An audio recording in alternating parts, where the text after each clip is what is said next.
जय हे भारत भाग्य विधाता। पंजाब सिंध गुजरात मराठा द्राविड़ उत्कल बंग विंध्य हिमाचल यमुना तब शुभ नामे जागे, तब शुभ आशीष मागे, गाहे तब जय गाथा। जन गण मंगलदायक जय हे भारत भाग्य विधाता। जय हे जय हे जय हे जय जय जय जय हे।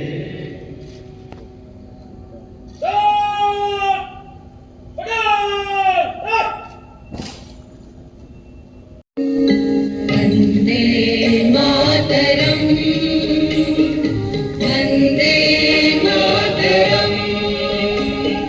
सुजलां सुफलां मलयज शीतलां, शस्य श्यामलां मातरम् वन्दे मातरम्।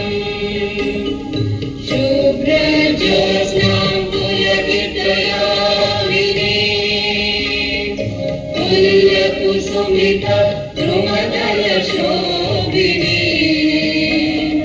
सुहासिनी सुमधुरभाषिणी,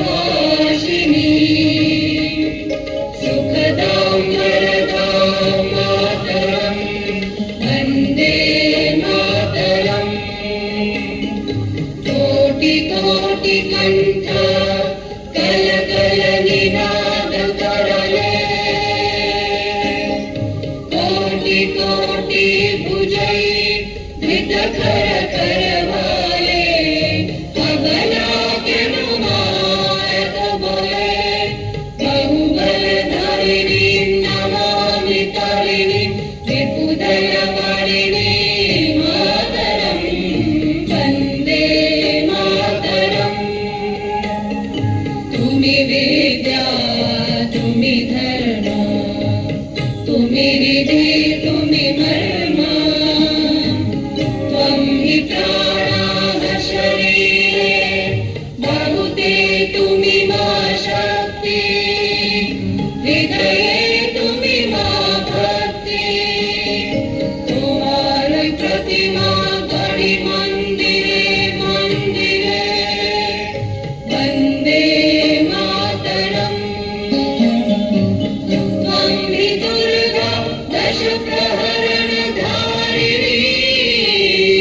कमल कमल दल विहारिणी, वाणी विद्यादायिनी,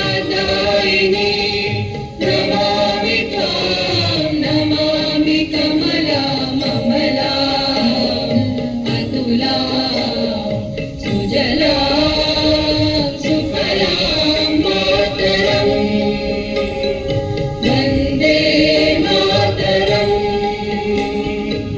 श्यामलां सरलां सुस्मितां भूषितां,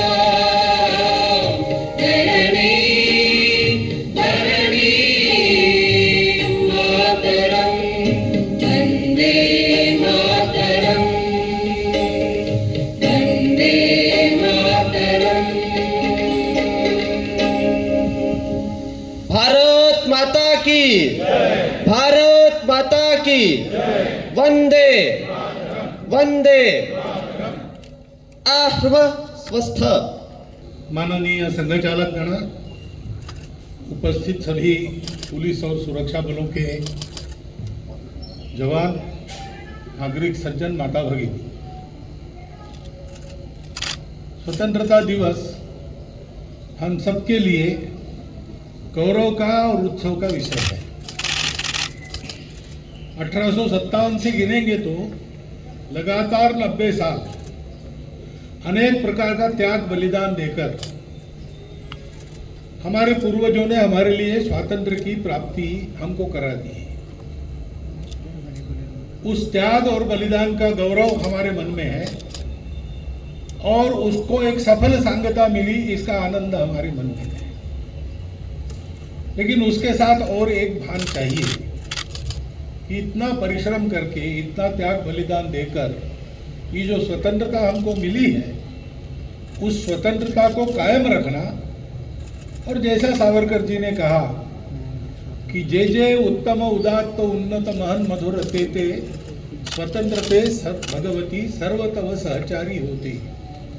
तो स्वतंत्रता का परिणाम जो जो उत्तम उदात्त उन्नत महन मधुर ऐसा है, वो सब कुछ हमारे देश में अवतीर्ण हो, इसकी आवश्यकता पूर्ण करने का दायित्व भी हमारा बनता है।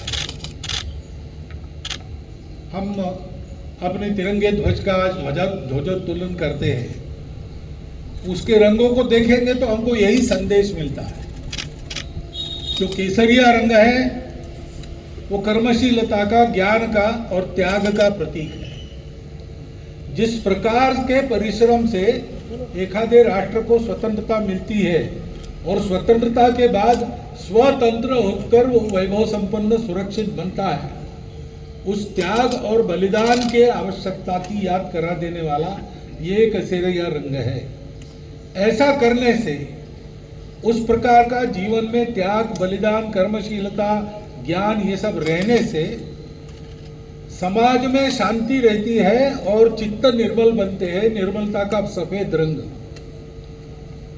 हमको इस तपस को करना और उस तपस को ठीक चल रहा है कि नहीं, इसकी परीक्षा करते रहना, इसके लिए प्रेरित करता है।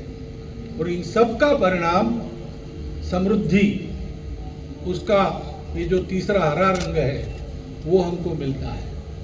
और ये सारी बातें ऐसी रहती है कि जब हम व्यक्ति के नाते अलग अलग हैं तो विचार भी अलग अलग होंगे, सारी बातें ठीक होंगी, परंतु ये अलगता एकता की अभिव्यक्ति है। चक्र के आरे इतने सारे हैं, लेकिन वो एक ही केंद्र से बाहर निकल रहे हैं और उस चक्र को उसका भान है, उस समाज को उसका भान है। इसलिए अपने अलग अलग जाने वाले तीक्ष्ण आरों को उसने एक धर्म की मर्यादा के अंदर, यानी समाज ठीक चले इसलिए जो पालन करना होता है अनुशासन, उसकी मर्यादा में रखा है। और इसलिए केंद्र में सारी बातों के ये धर्म चक्र हमारे राष्ट्रध्वज पर हमने लिया है। राष्ट्रध्वज का ध्वजोत्तोलन करते समय हम लोग इन सारे प्रतीकों के पीछे जो विचार है उसका चिंतन करें। उस चिंतन के आधार पर जो सार हमको मिलता है वो अपने जीवन में उतारे, इसकी बहुत आवश्यकता है। क्योंकि राष्ट्र अपना स्वतंत्र तो हो गया और स्वतंत्र रहेगा, ये बात पक्की है, परंतु उस राष्ट्र को सुखी, संपन्न, सुरक्षित बनाना है, विश्व में अपना नियत योगदान करने वाला राष्ट्र बनाना है, तो बहुत सारी आपत्तियां, बहुत सारे उल्टे चलने वाले लोग अपने रास्ते में हैं। हमारे तत्व से अलग न होते हुए संपूर्ण दुनिया में इन सारी बातों का सामना करके हमको भारत को एक विश्व गुरु राष्ट्र बनाना है। संपूर्ण मानवता के जीवन में अपना सार्थक योगदान करने वाला देश बनाना है। ये कर्तव्य हमारे सामने आज है, इसका हम चिंतन करें और आज का संदेश लेकर यहाँ से हम लोग जाए। इतना ही निवेदन आपके सामने करके मैं अपने वाणी को विराम देता हूँ।